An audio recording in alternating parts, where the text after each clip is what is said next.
If I could have your attention, please. Good evening, ladies and gentlemen. My name is Frank Derbyshire. I'm the director of the University of Kentucky Center for Applied Energy Research.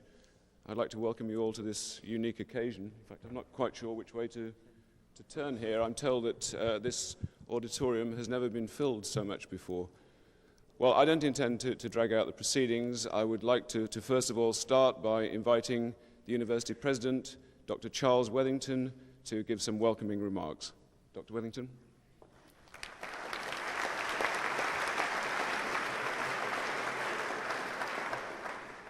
Thank you, Frank, and ladies and gentlemen, thank you for being so patient. It's a rare treat to have a problem such as we had tonight to experience an overflow crowd, and I really do appreciate the fine work of the staff to get some of the latecomers here on the stage so that we could get seats for most of those of you who wanted to hear Dr. Teller tonight. With our speaker today, we all have the unique opportunity of learning a little bit of both history and the lessons history teaches us. First of all, let me say how proud we are to be able to host a man of Dr. Teller's stature and reputation, to host him here at the University of Kentucky. This event is one of the truly special occasions we treasure each year in bringing to the UK campus persons who have had a significant impact in shaping national policy or history, in this case, international history. My congratulations to Frank Derbyshire of the Center for Applied Energy Research for the foresight he has shown in bringing someone of Dr. Teller's stature to the university. His goal of annually bringing to the university a scientist of international stature is a goal we endorse, encourage, and applaud.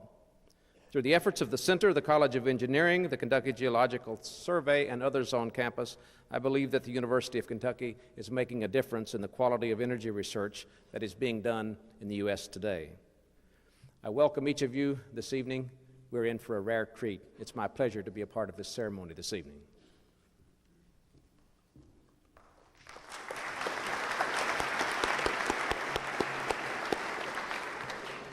Thank you, Dr. Wethington. I'd now like to ask the Vice President for Research and Graduate Studies, Dr. Fitzgerald Bramwell, to make some opening remarks.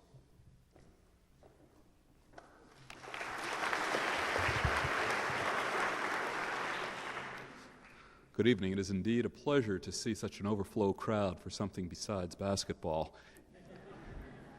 In particular, it's important to realize that this research effort goes towards one of the key elements for our university, which is the creation and discovery of new knowledge through research. And toward that end, I'd like to particularly thank the Department of Physics, Department of Chemistry, School of Engineering, School of Medicine, for their efforts and their financial support of this particular gala event. Toward that end, as you know, CAER is the heart or the lifeblood of this event, and it is indeed in its 20th anniversary here. This is the third of a series, but the second speaker, and my gosh, it's a pretty tough road to follow. They have Dr. Teller, who indeed is a father of a number of things which indeed are of critical importance to our growth as a society. And so toward that end, I hope that you will all, particularly if you're of the generation of my 4 children, pay a special attention, because this opportunity may not come again. So toward that end, I welcome you all here, and thank you for your turnout.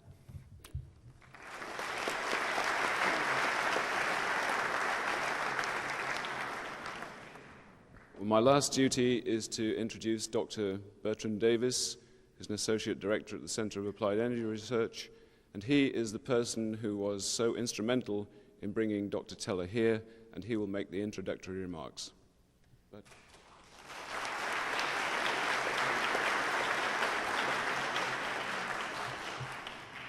Well, it's a pleasure to see such a large crowd to come hear a physicist. He dates back to what most of you have heard as the beginning of quantum mechanics and the application to atomic spectra.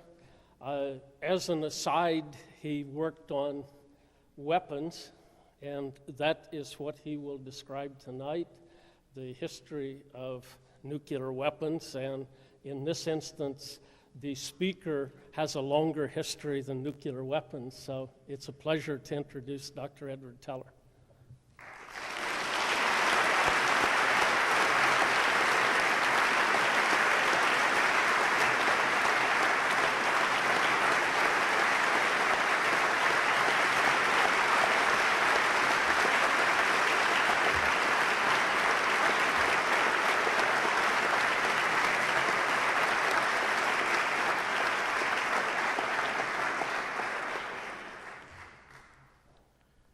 Could I have a little less light so I can see the audience? They don't want to see me, they want to hear me.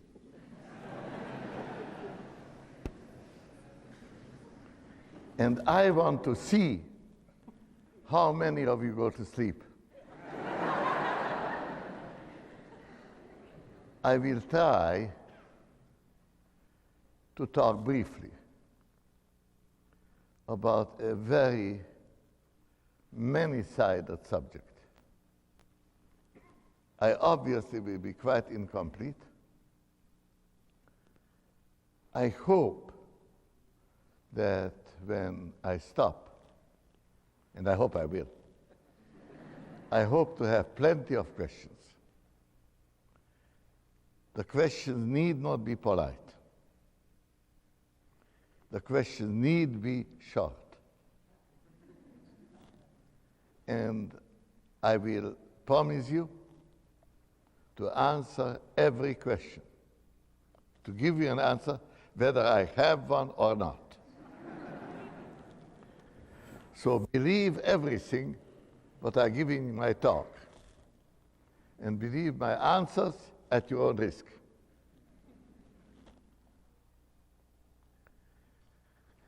I want to go back to a time when not many of you were alive. 1943.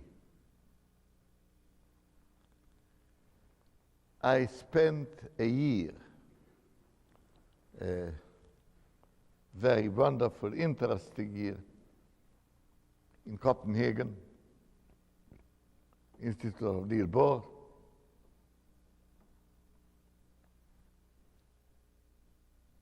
Came back to where I was supposed to be in London, and one of my Hungarian friends, whom I have known, was a little more than 10 years my senior. I have known when I was a high school student. I hope you have heard about him. His name was Leo Szilard, S-Z-I-L-A-R-D.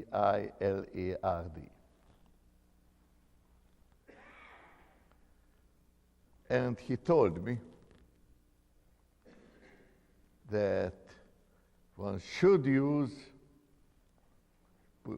put to practical use, nuclear energy. And he told me that he saw the great man who first measured nuclear energy, Lord Rutherford, and he would not hear about it. And very shortly afterwards, I remember a meeting of the highest assembly of British physicists. I heard Rutherford talk. It was incredible. More than half his time he spent on this stupid idea. Really, people want to use nuclear energy. Well, that's pure science. It never can be used. Well, he said that at least a dozen times, and in great detail, so I could, if I could reproduce his talk, say nothing more to you here.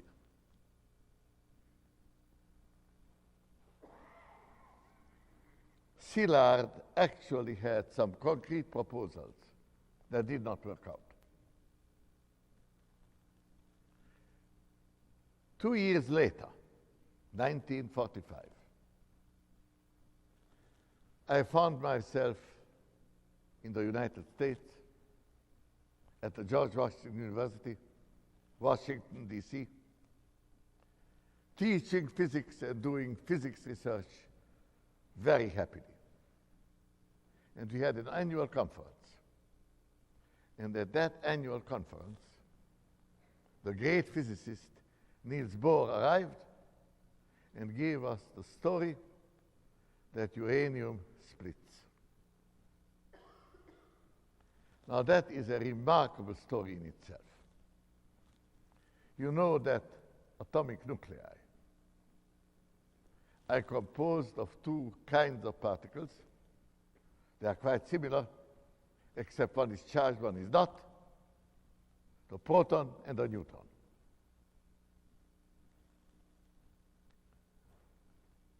And the story we heard, the preliminary to the story is that when the neutron was discovered, a young, forward-looking physicist, a very wonderful man, in Rome, Enrico Fermi, used neutrons to bombard every element in the periodic table. The neutrons got attached to the nuclei. The nuclei, many of them became radioactive.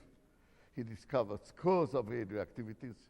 But if he bombarded one particle, one kind of particle, sodium or whatever, he got just 1 or 2 radioactivities. But when he bombarded uranium, he got 3 dozen. He interpreted uranium, you know, is the heaviest natural element. And Fermi interpreted his results as his having produced elements heavier than uranium. And for that, he got the Nobel Prize. Now, the funny part of the story is that Enrico Fermi, in his long career, made only one mistake, and that was to believe that he made transuranic elements. And for that one mistake, he got a Nobel Prize.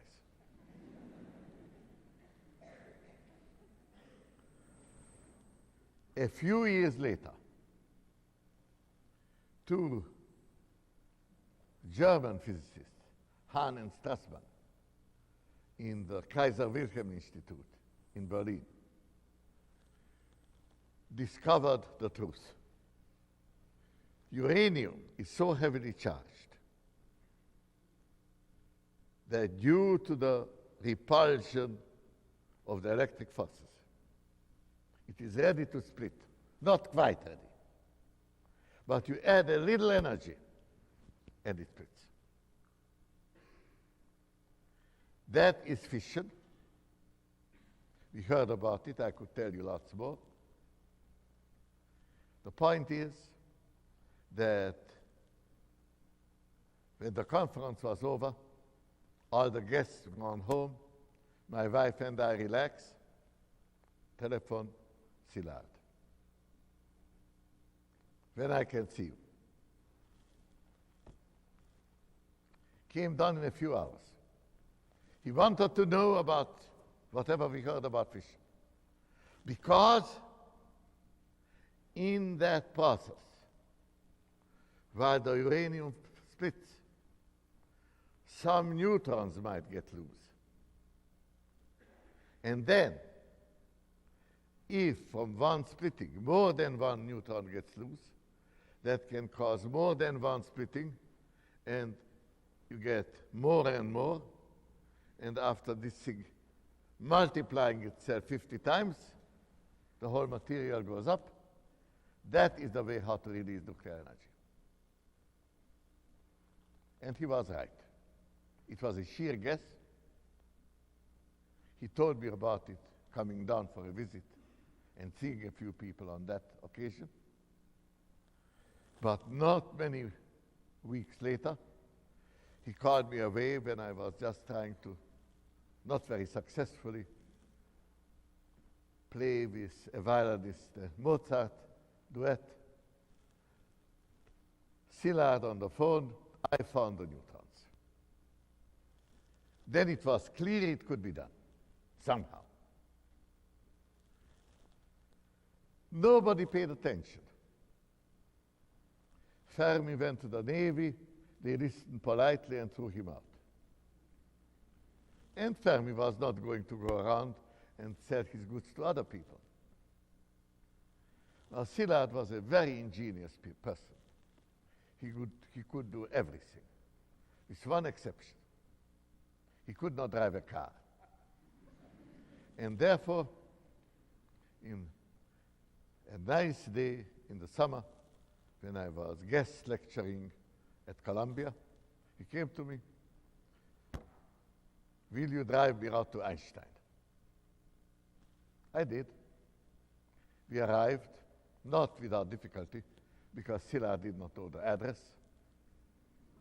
We asked everybody, including a very nice 80-year-old girl approximately, long hair. Einstein. Never heard of him. You know that nice old man with the white hair? Oh, yes, over there. So we found Einstein. And Einstein was democratic and invited the chauffeur to have tea together with Szilard. So I was there when Szilard took the letter out of his pocket. Einstein read it with great interest. He obviously read it for the first time. He did not write the letter. The letter was written by Szilard. And the letter was addressed to Roosevelt, because I told you Szilard knew everything. He also knew how to get Roosevelt's attention. That was not by talking to him. That is by getting Einstein to sign a letter to him that Roosevelt would read. The letter was signed on the 2nd of August, 1949. 4 weeks later, Hitler attacked Poland. The letter did not get to Roosevelt. Szilard gave the letter to a friend of his who knew Roosevelt, and he waited until he could see the president. And he did see the president in October, when Poland was defeated. It was defeated by the alliance of the great forward-looking people, Hitler and Stalin. At that time, Roosevelt fully realized, much more fully than most Americans at the time, that there was very big trouble ahead. And that was the time when Szilard's friend showed the letter to Roosevelt. And Roosevelt went into action right away, asked the head of the Bureau of Standards to call a meeting, to which everybody, even I, was invited, about 24 people, to give advice how to go about it.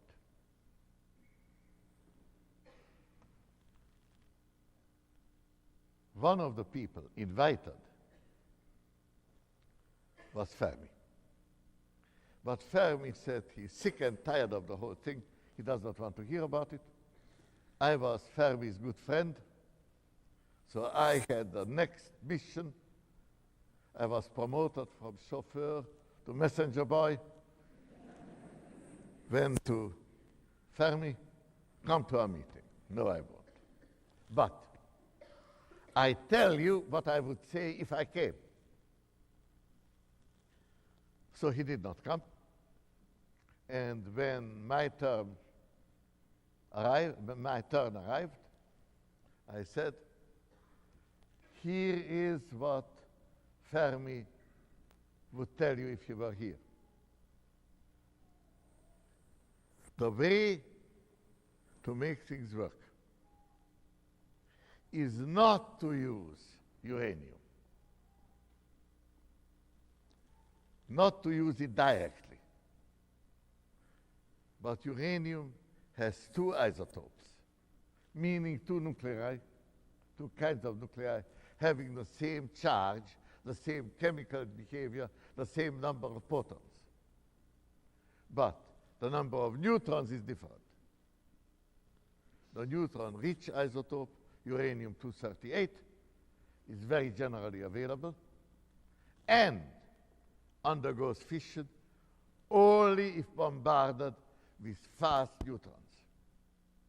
Does not react with slow neutrons. The other isotope, U-235, present only 0.7%. But that works with any kind of neutron. So what is to be done is to make a reactor.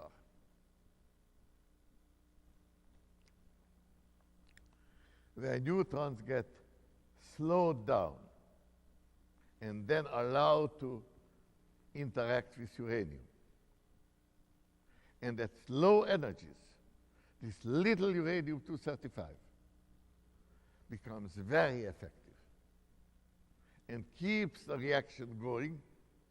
And while the reaction is going, new elements are formed, in particular plutonium, and that can be used for nuclear explosive.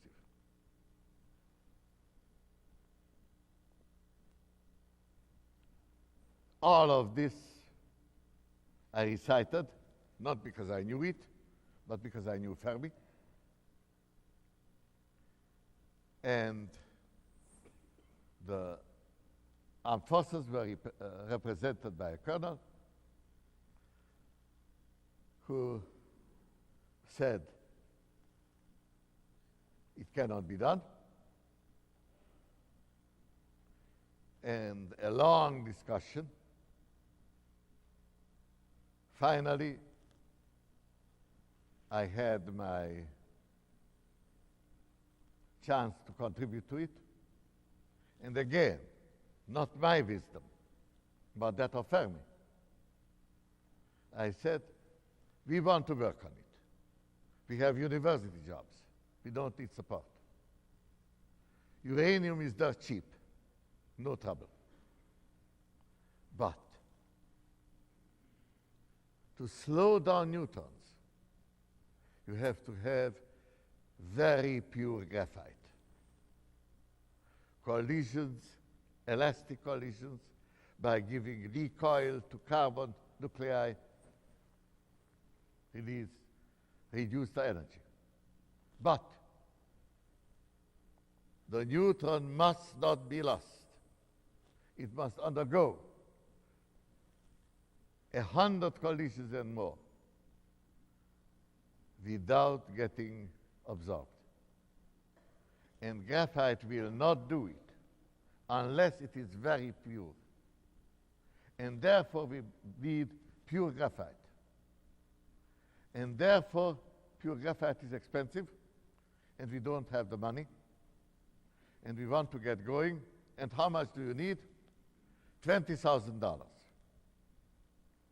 All right, says the colonel. $20,000 you can get.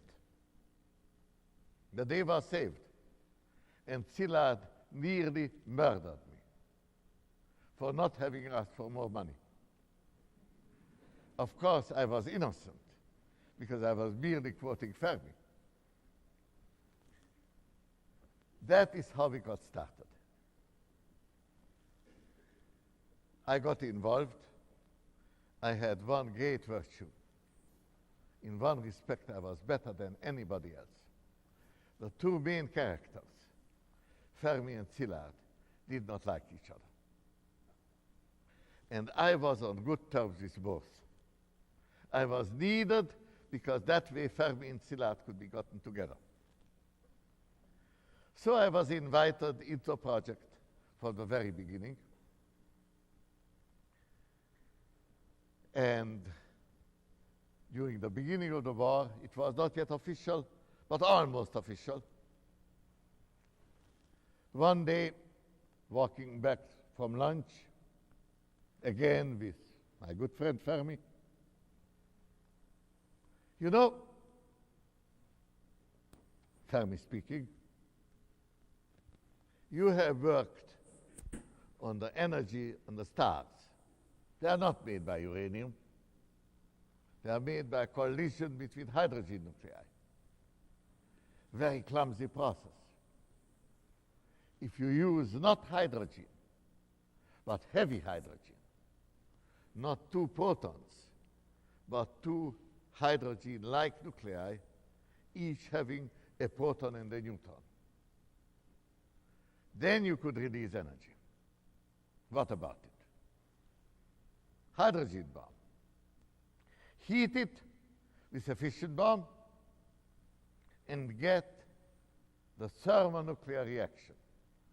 The reaction depending on the energy produced in a reaction to produce more energy, heat up more material, propagate.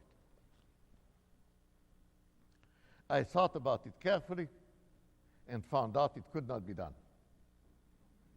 And in a few days, I got on a long walk with Fermi, and I proved to him it cannot be done. Why not? Now, you know, all kinds of things about that are secret. But why it could not be done is not secret. And that I can tell you. At the relevant high temperatures, practically all the energy goes uselessly into radiation. And very little energy into the motion of particles that were to collide. And even a fission bomb would not give enough energy to supply the radiation at these high temperatures. Fermi was completely convinced.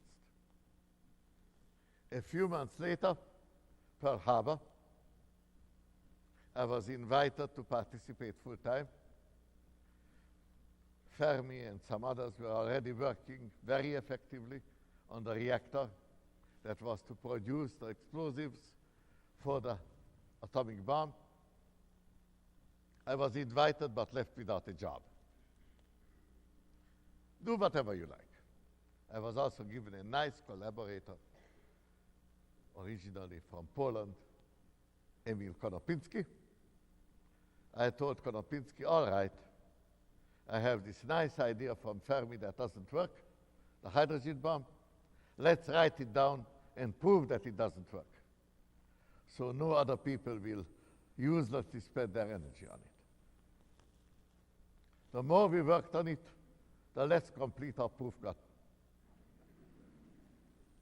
We found a way out. If the energy released in a reaction was very fast utilized for further collisions, there may not be time enough to emit radiation. You don't work with the stuff in equilibrium. You try to emphasize the fast-going reactions. And that looked good to us.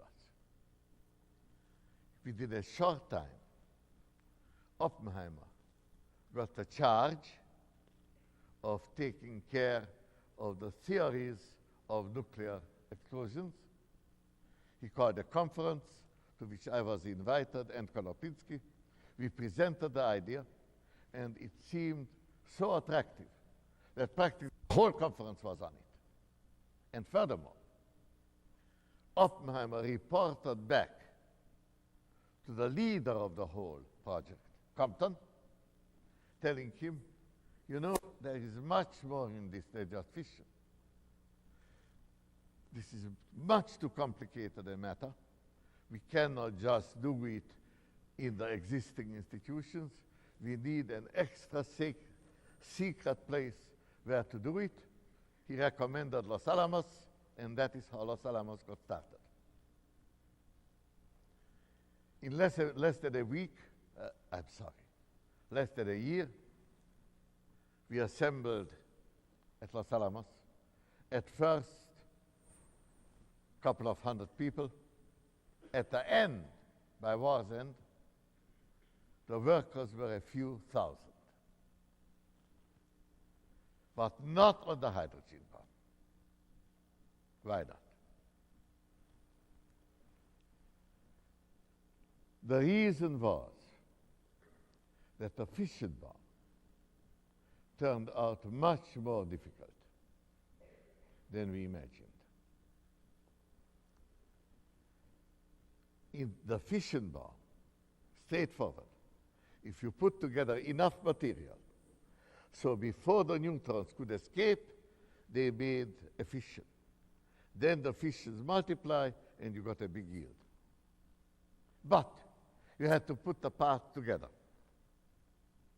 And the moment there is a neutron there, the neutrons will multiply very fast, and before enough material gets assembled, you get an explosion, but not a very big one. Still, with good designs of guns, we could do it, but then came the real great trouble. In order to make a fission bomb, you needed a material that could make this fission. And we had two materials competing for it. The rare isotope of uranium, of which we could make little, and it worked, and the new material that you could make in the reactor, plutonium, that also was very good in fissioning, but it turned out that sitting all by itself, it started a few of them to do fission and emit neutrons. The material for the fission bombs, of which we had a lot, that material, plutonium, had so many neutrons that it was practically certain it would pre-detonate. That is, start reacting too fast and disintegrating in the end without a big yield. Now, at that time, at that point, one of my other Hungarian friends happened to visit Los Alamos. He was not a physicist. He was a very remarkable mathematician, John von Neumann. The most important, practically important thing that he did was to, in the field of computers, where he introduced the idea of self-programming, of programs that depended on what you have already found, of computers that almost acted as though they would be thinking. But he was just beginning in that. And he was a very generally interested man and was willing to puzzle about anything. He visited us in Los Alamos, and first evening I invited him, told him about our problems. I remember the evening very clearly. We had little houses there which had badly needed heating at that high altitude, but the heating did not work very well. So it worked, but it gave little explosions, made us jump. And my friend Johnny von Neumann's remark was, I will never live it down if I get killed in Los Alamos by a low-grade explosion. Well, then and there, I explained to him one of the ideas that a colleague, Seth Neddermeyer, had in order quickly to assemble. You don't shoot two parts together, you take a shell, surround it by high explosive, and then bring it together from all sides. Very obviously called not explosion, but implosion. Not a new idea by that time, and not a highly favored one. But Johnny made quick calculations how it would work and found, yes, uranium metal or plutonium metal is of course incompressible. Then when you try to assemble it, it had to accelerate faster and faster on smaller and smaller radii. And he calculated the pressure to be 100 million atmospheres at the concentrated innermost point. At which point I said, whoa, I know enough physics that at these high pressures, uranium or plutonium is no longer incompressible. And that was a great thing, because if it's compressed, then less of it is sufficient in order to make an atomic bomb. And we were racing time to make enough plutonium. There was too little of it. The implosion not only made better bombs, but it made more of them at an earlier time. And I must say, we had a remarkable experience. Next morning to go to Oppenheimer, who at once saw the point, and the full force of the laboratory, Los Alamos, was directed toward that implosion. All the details are classified, fortunately, because if that would not be the case, I would talk too long. We had the bomb. I was told that I must tell you what I thought when the first bomb exploded, and that I will tell you. A small number of us were to observe it from a distance of a little more than 10 miles. We were told not to look at it, but I looked at it. We were given welding glasses, and because I had estimates that even resulted in higher yields, I put on an extra pair of dark glasses and the welding glasses and gloves so no light would come in from the side, and I was looking straight at it. And at the proper time, I saw a weak light. It was 6 o'clock in the morning, practically dark. A weak light on the horizon that started to spread. In the first 2 seconds, my clearly remembered impression was, is that all? And then I remembered I had all these absorbing substances there.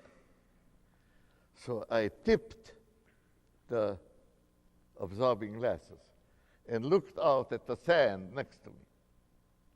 I told you, early morning, still practically dark. 2 seconds after the explosion, bright daylight coming in. Then I was impressed. And of course I knew that soon this would be used for a very real purpose. Now let me change the subject to something in which I then had no part and should not have had a part. But there was a lot of discussion about it. How do we use the atomic bomb? The war against Japan was practically won. Did we need it? There is a lot written about it now, and there is a widespread opinion that we really need not have used it, should not have used it, that we did use it only because we were afraid the Soviet Union would come in and demand much too great a part of the booty. I think that that argument is wrong. I now know that we could have won the war, not by use, but by demonstration. At least I think that's probable. And in a way, I would have liked it better that way. But to say it was wrong to use the bomb, let me argue the other side of it. The Second World War killed approximately 50 million people. The atomic bomb that ended the war killed a little more than 100,000. That number of people would have been killed, and more, quite a bit more, had the war lasted a month longer. Furthermore, the Soviets did come in before we used the bomb, or about the same time. And they caused the division of Korea. That in turn led to another war, and led to the establishment of a horrible and inefficient and starving government of North Korea. Without the Russians, the peace could have been made very much better.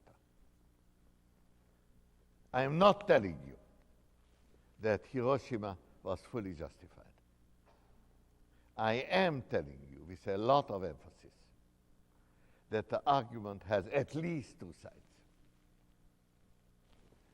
Now let me come to hydrogen bomb. Originally, Los Alamos was to pursue the idea of the hydrogen bomb. We were much too busy really to make the fission bomb work. But it was understood that as soon as we succeeded, we would go ahead with the hydrogen bomb. On the day Japan surrendered, the 15th of August, 1949, Oppenheimer came to my office and said, the war is over, no more work, not on the hydrogen bomb, not on anything else. This was a decision that stuck, that I knew would stick. I knew it was hopeless to fight it. I did not like it, but I went back and did pure physics. In the course of time, I felt I should go back and help along in Los Alamos to some extent, which I started to do. And at that time, the Soviets, much sooner than most people on our side expected, detonated an atomic bomb. That was 1949.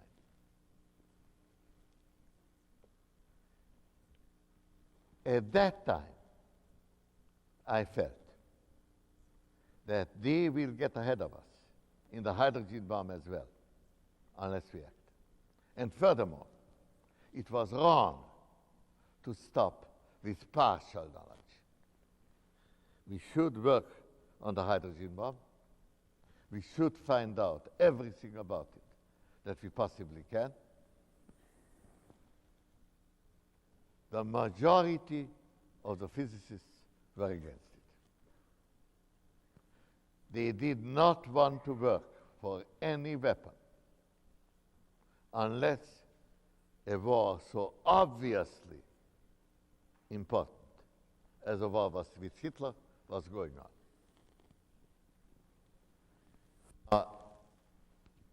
I want to tell you, I worked on the hydrogen bomb. I made some contributions.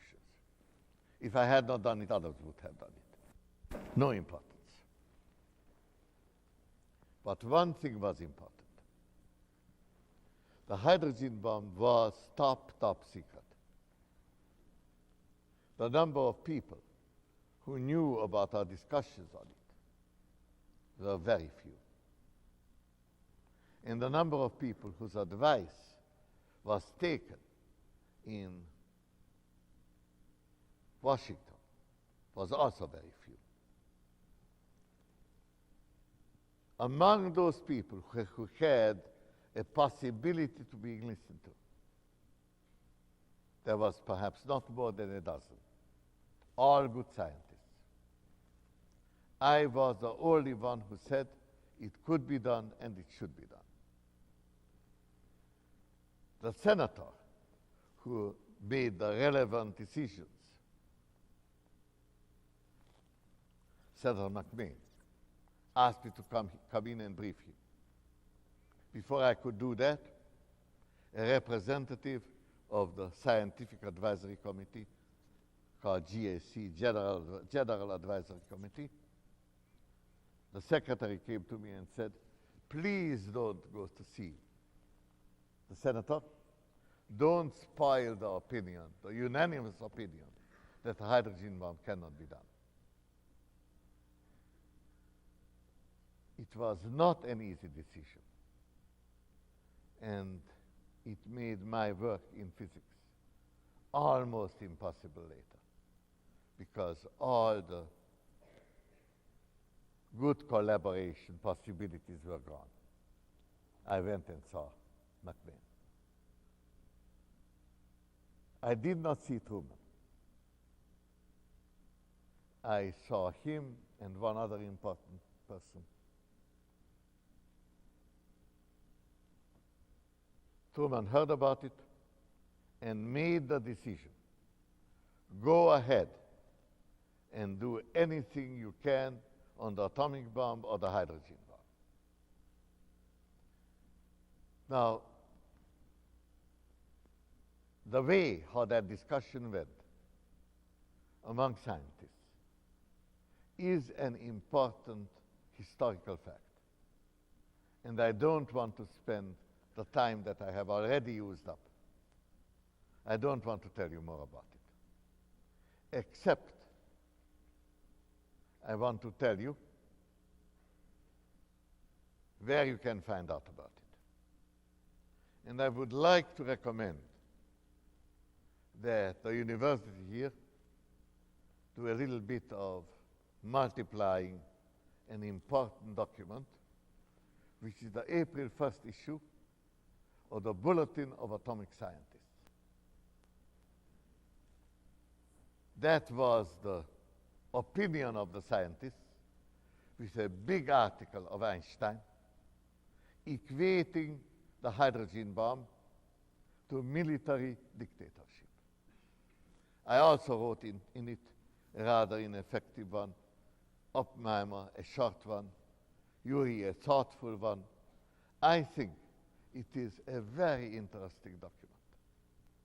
And it shows with how many doubts we started on the job.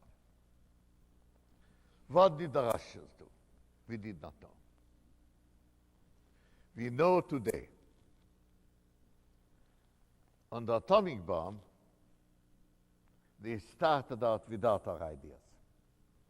But they had in Los Alamos an exceedingly intelligent spy who was my good friend.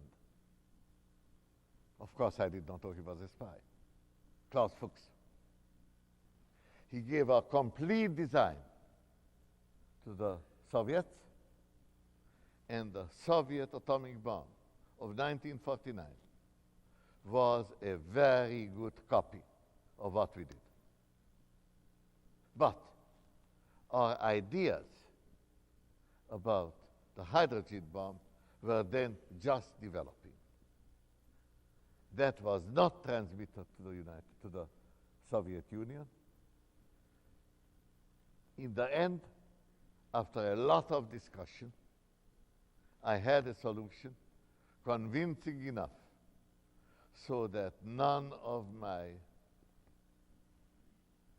colleagues and opponents who did not want it to work could say, we don't believe it will work. It was decided to go ahead. It worked in the early 50s, and I in turn went ahead and used this occasion to start a second laboratory in California. I felt that such a second laboratory is needed because in important matters which are not open to general public debate, but is decided by a few people who are cleared, who have access to secrets, at least two independent groups should address every problem. And so I advocated a second laboratory in Livermore. Now, about the complicated advocacy of that, I want to tell you only one amusing little support I got, and very big support. The man in charge in California was a well-known man responsible for the cyclotron, Ernest Lawrence.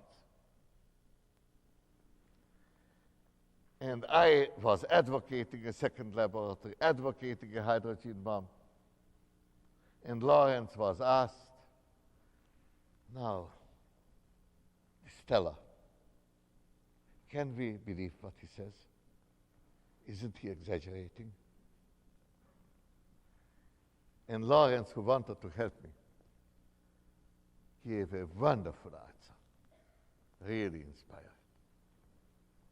He did not say, yes, trust that Stella. He said, I don't know. I sometimes agree with him, sometimes I don't. If Stella says something cannot be done, he's frequently wrong. But if he says something can be done, he's always right. Now that was a much more strong support than I could have gotten by saying I was right. Much more persuasive. And we got the second laboratory.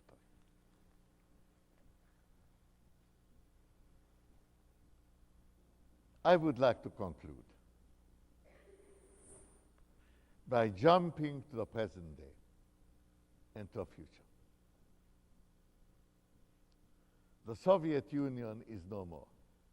Why? Because the United States, in the war in the Gulf in 1990-1991, showed that we had the best weapons and could use them. Showed that we could defeat an army 1 million men strong with practically no losses. The Soviet leadership knew all along that we were technically ahead of them. But they thought we were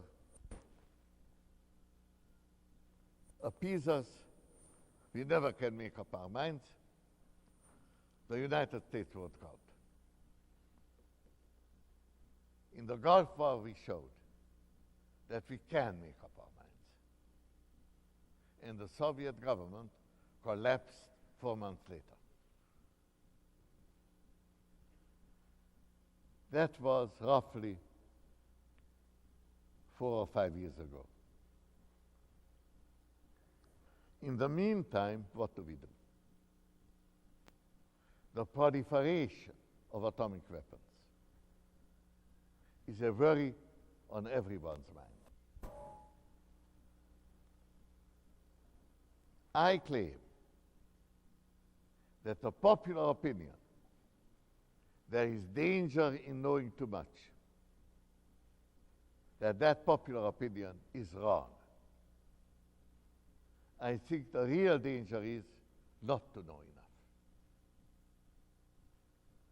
1945, 49, people said, we had the fission bomb, there won't be anything more. It turned out that the hydrogen bomb came easily. The people who are now arguing for no proliferation say stop, everything else will stop. What I'm going to tell you, I believe, with a clear and strong negative sign. I believe the opposite of it. But this is the today popular opinion. Wars are caused by weapons. The best weapons are made by the United States. Therefore, if only the United States will stop making weapons, there will be no more wars. I think wars are stopped by strength and weapons in the hands of those who want peace.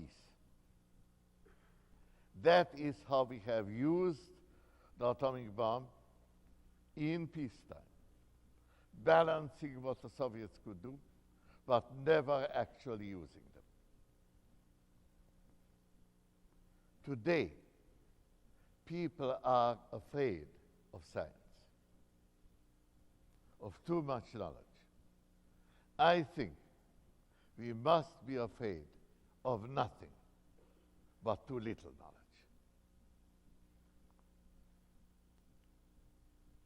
I have with me a cartoon. I really should have made arrangements to project it. Two old men discussing, one having written a long, illegible equation on the blackboard, ending in an equality sign. And the text is, my feeling of responsibility to the community convinces me that I should stop here.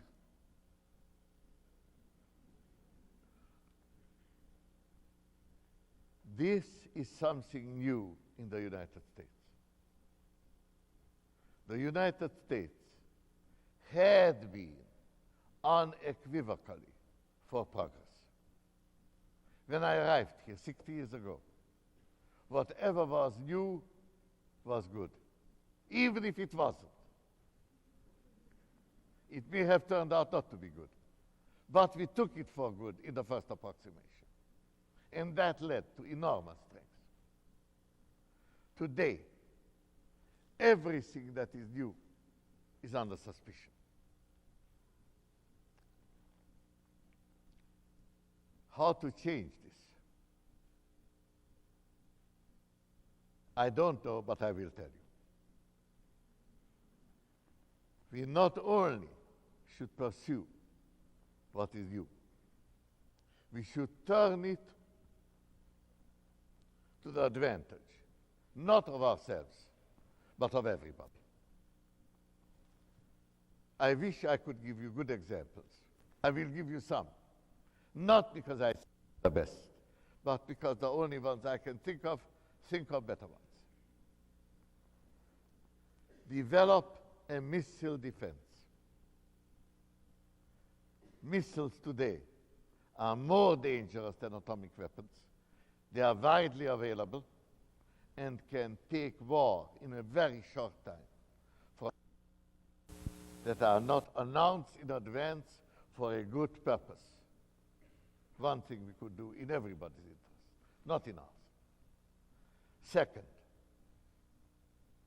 much better weather observation.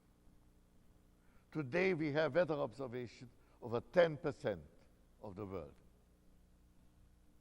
We could have it over 100%, including oceans, from space, including the measurement of wind velocities at all altitudes, which makes it very much easier to find out not where weather is, but where weather will go. The practical application of the great and developing science of biochemistry, which is making great progress, but the progress is not applied in agriculture, in practical purposes, because people are much too afraid of what is new. Again, this could be of advantage to everybody. And last but not least, and that is where I want to close my talk, you all have heard of the possibility of a collision with a meteorite.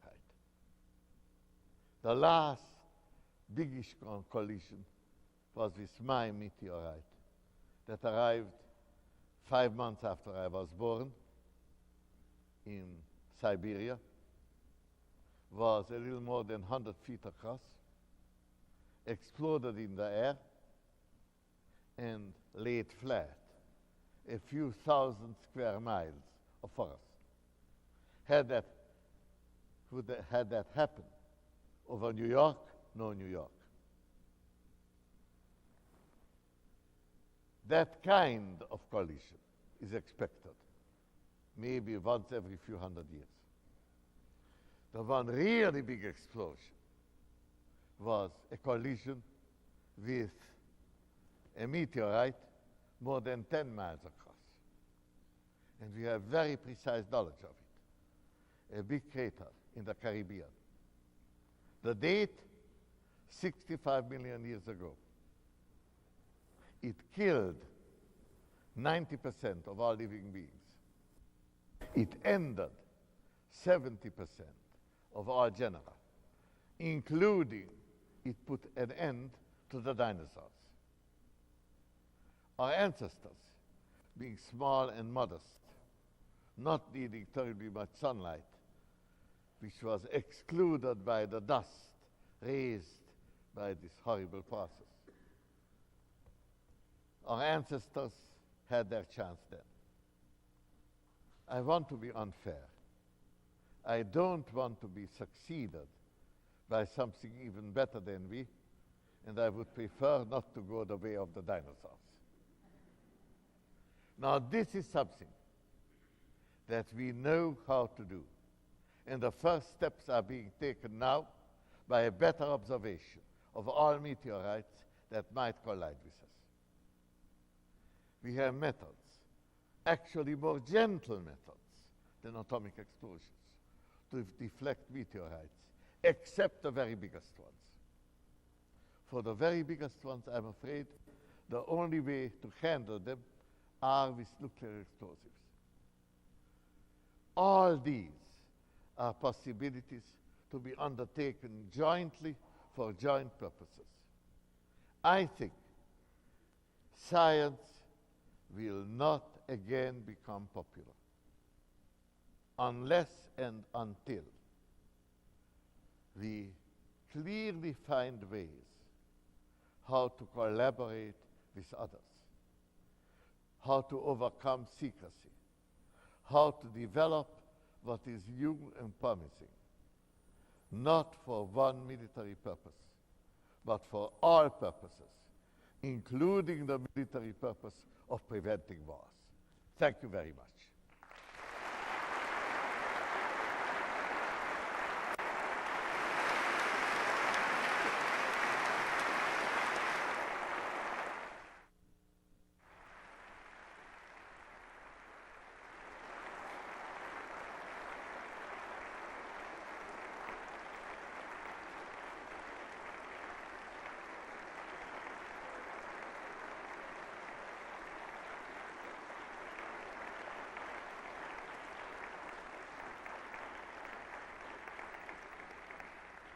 Short questions. We have time for a couple of brief questions. If anyone has a question, to come to the microphone.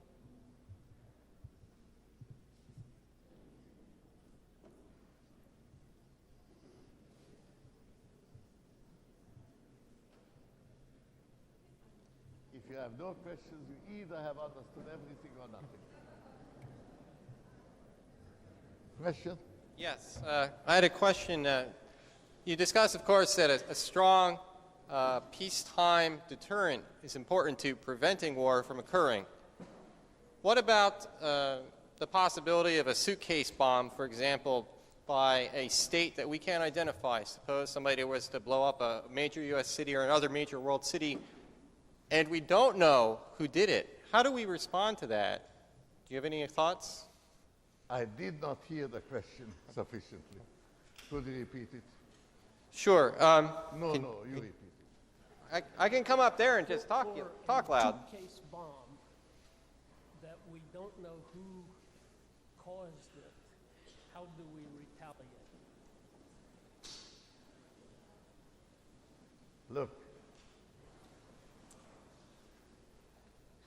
there is an incredible amount of damage that you can put into a suitcase. Not only a bomb,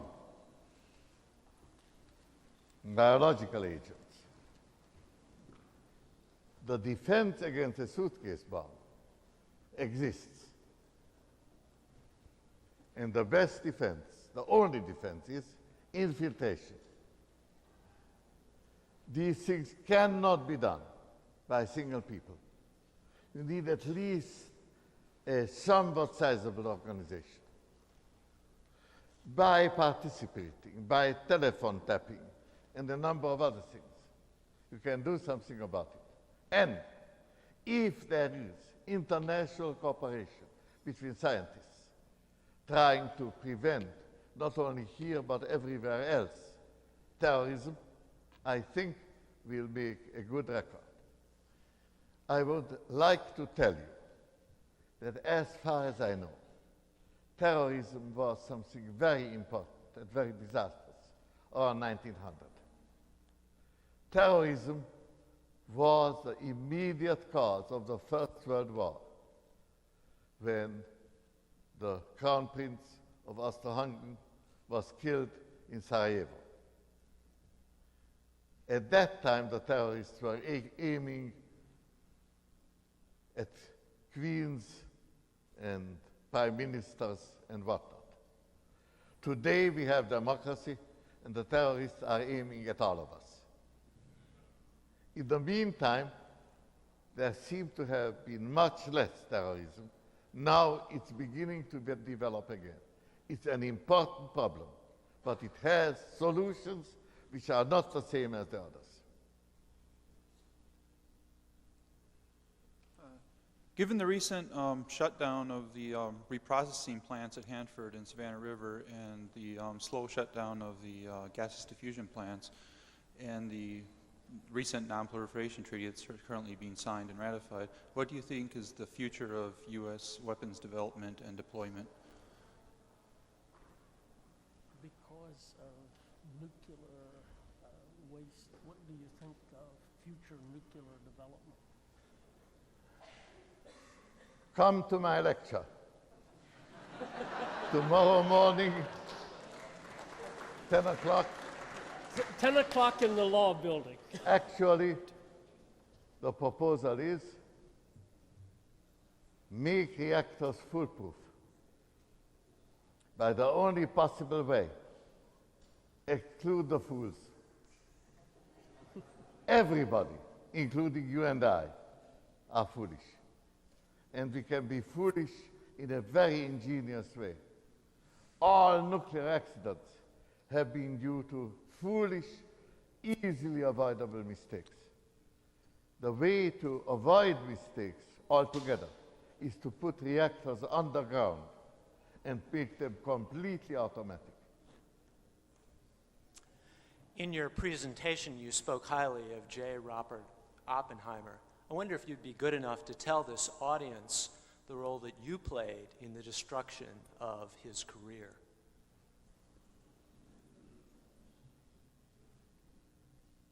Do you want to tell him? That's all right. Next. May I have the question? The role you played in the Oppenheimer. Listen. A long story, and I will give you an answer. I intended to testify for Oppenheimer. I couldn't, because I was shown Oppenheimer's own testimony, where he, under oath, says that he has accused a colleague and friend, Håkon Chevalier. And under oath, he said, he has wrongly accused him of leaking information to Russians. Then, under oath, asked, why did he do it? Did you do it? Oppenheimer's complete answer, and it's published now, you can look it up, because I was a fool. Chevalier has written a book about it.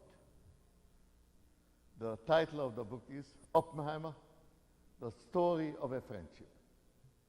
It is a very, very sad affair and very terrible for myself.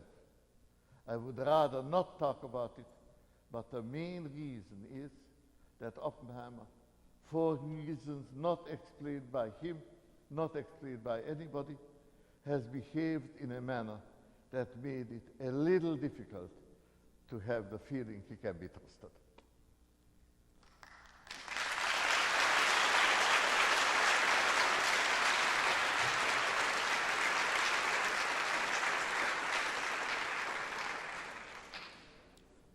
I wanted to ask a little broader question, and that was that there was a book that just came out called The End of Science. And I wonder what you, as a distinguished scientist, has to say about this theory that science is essentially over. I did not see the book End of Science. I have to acknowledge, we are now spending maybe 100 times more on science than we did when I was young. For that enormous input, we get all together a lesser response, lesser effect than we had 100 years ago. Complicated reasons. But I think the present trend not to trust in innovation is the most menacing for science. We must reacquire the taste for what is new, what we should try. I was talking to you earlier today about the polarity of the Earth, and you said that maybe it was due to the meteorites. And I had read someplace, I remembered this, that it didn't affect the plant or animal life at all during the time periods, and when the polarity switched. And so I was wondering if you thought it plausible that the polarity switch might be caused by solar flares, say, instead of meteorite collisions. Earth polarity switch caused by meteorite. Thank you for the question. Will that be the last? Yes, that's the last. Let's make it the last. I will give you a long answer because it's a very interesting subject. The Earth is a magnetic dipole.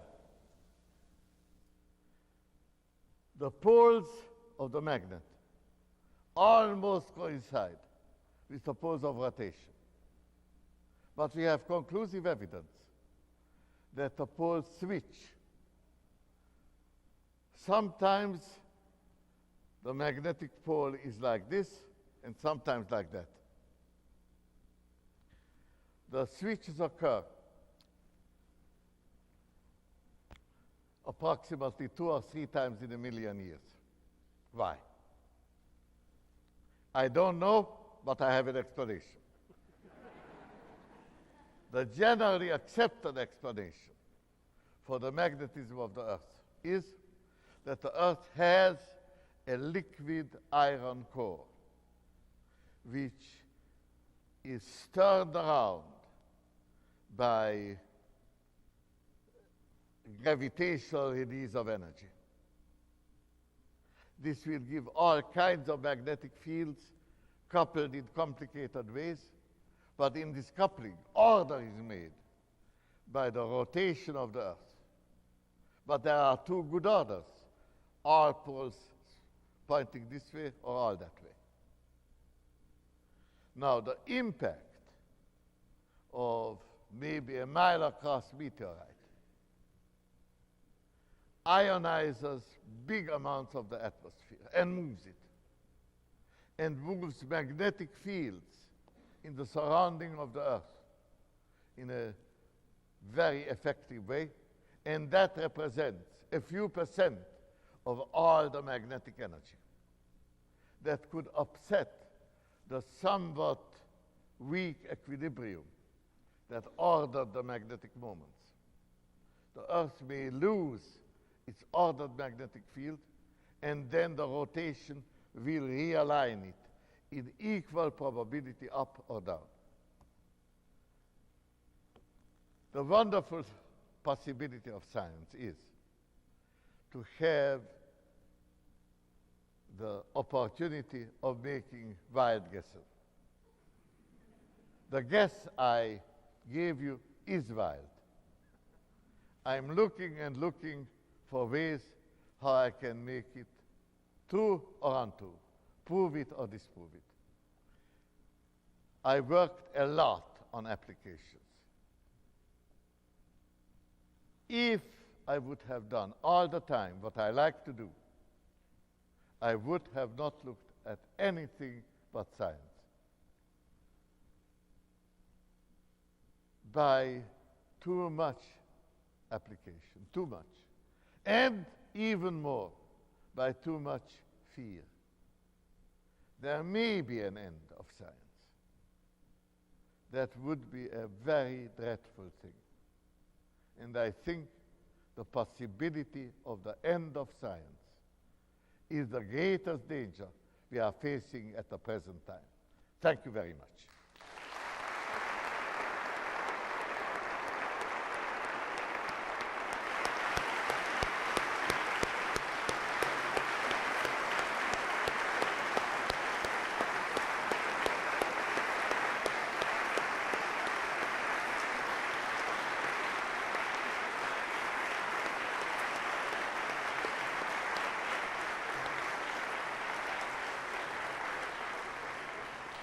Thank you again.